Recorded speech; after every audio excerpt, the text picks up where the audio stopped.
but we do have some higher rain chances on the way for the week ahead. I'll talk more in detail about that in the full forecast coming up.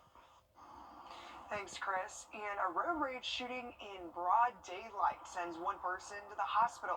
This happened just before 11 yesterday morning at the intersection of Riverwatch Parkway and Clawson Road, right by the I-20 exit ramp. Richmond County deputies say the victim was shot in the chest and was rushed to the hospital. No word yet on whether deputies have identified a suspect at this time, but we'll continue to keep you updated. And shock and grief hits a small Georgia town as police investigate a triple murder. This all happened in Tignall, about an hour northwest of Augusta in Wilkes County. That's where police say 56-year-old Shannon Box injured a woman and killed 3 others at a home in Marysville Road.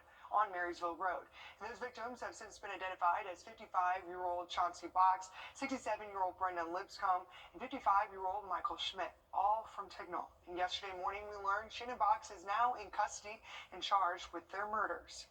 As your Sydney Hood shows us, the town is still in shock. If you ask the people who live in Tignall, this is a town where you cannot talk without being heard. It's barely a dot on the map, but that's part of the appeal for neighbors in Tignall. I really like working here because I get to meet different people, different conversations. Working hard. Everyone knows you, and you know everyone in return. You know, I have a lot of customers like that. I don't even know them, don't even know their name, but they feel like they can talk to me. So I just sit there and listen to them. You can only imagine her reaction while listening to the news. 3 people were dead, another injured, and a suspect on the loose in Wilkes County. I said, you know, like, he just came through him. And when he used to come in, he was like, hey, y'all, how y'all doing? We're like, hey, how you doing? And so that brought me on to get to know him. The people here are hardly strangers with one another. So I don't do no judging. I don't care who you is coming through that door. You ask most people here, and they tell you they are still in shock by what happened. It shocked me. It really shocked me. It really did. I was just like, it was just like someone that was really close to me that had passed. And I just had to go home and take a moment. While it'll be years before this town forgets what happened, one thing that'll never change is the sense of community here. In Tignall, Sydney Hood, on your side. And the GBI and the Wilkes County Sheriff's Office are still looking for any information about these killings. If you know something, they want to hear from you. That number and app are on our screen, and you can be anonymous. And Mayor Johnson released an update on the Thursday and into Friday. There's a look at our weather headlines. We'll tell you all about this in your full forecast coming up. Thanks, Chris. And just this week, we've learned that Richmond County School District's current superintendent is stepping down. And we've learned who will temporarily take over. Dr. Melinda Cobb is no stranger to Richmond County, as she currently serves as the Associate Superintendent of Academic Services. Dr. Kenneth Bradshaw recommended Dr. Melinda Cobb for the job, but the school board says that didn't sway their decision. In fact, Bradshaw wasn't even in the meeting when they made the call. As your Kennedy Payne shows us, 2025 will be a year of change for the school district.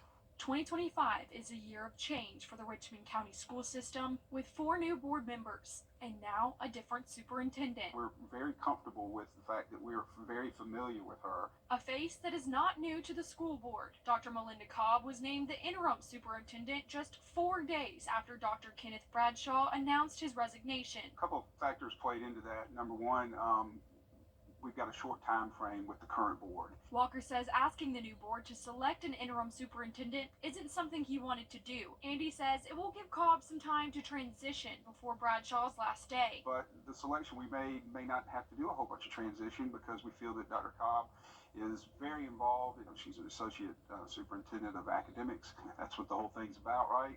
Walker says the search for a permanent superintendent will start after the first of the year. If we find someone that fits the bill, sooner rather than later, great.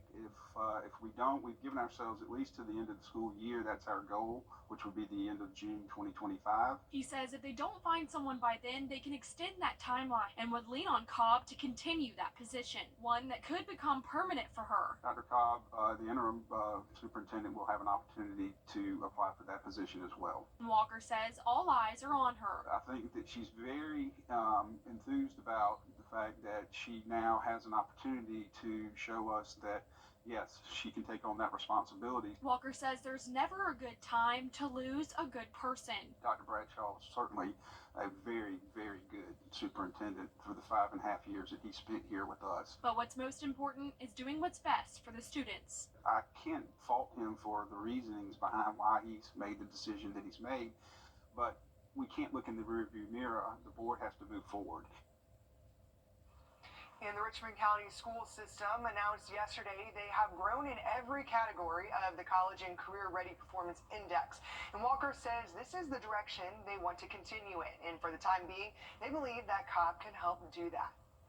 And an Aiken woman is now charged with murder in the shooting death of her husband. Jennifer Ray, a local veterinarian, is accused of killing 43-year-old Greg Botman, who was pronounced dead this week on Pride's Crossing. Ray is also charged with possession of a weapon during a violent crime. Your Holly Turner is following this story and what investigators are saying about the circumstances surrounding this incident. And they aren't the only ones either. During court this afternoon, while the judge didn't have the authority to grant bond for Jennifer Ray, her attorneys let it be known they are claiming she's a victim of domestic violence and she's not at fault.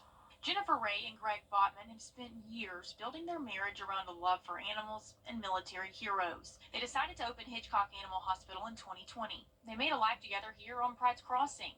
These documents show a rocky relationship. Jennifer Ray is now in handcuffs, and police say she shot Greg multiple times in the back. Documents show the couple split in late August of 2024.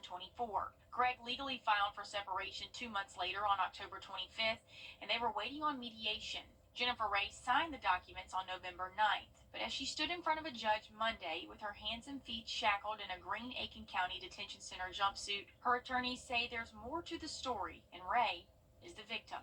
But we did want to make sure the record's clear that Miss Ray was the victim of a domestic violence incident on November 9th of 2024, that she went to the hospital.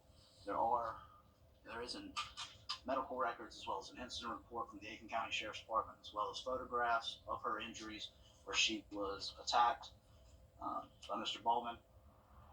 Now, as Ballman's family listened to Ray's attorney plead her case, you could just hear the cries of pain from them. The judge, again, could not set bond, so by meaning Jennifer Ray, will stay here, right here at the Aiken County Detention Center until she hears from a judge that can set bond in the coming weeks. That's when the judge will hear from both sides of the story, from the defense and the state. And the demolition of the James Brown Arena making some very notable progress. The teardown of the historic venue has been going on for a few months now, but it was all from the inside.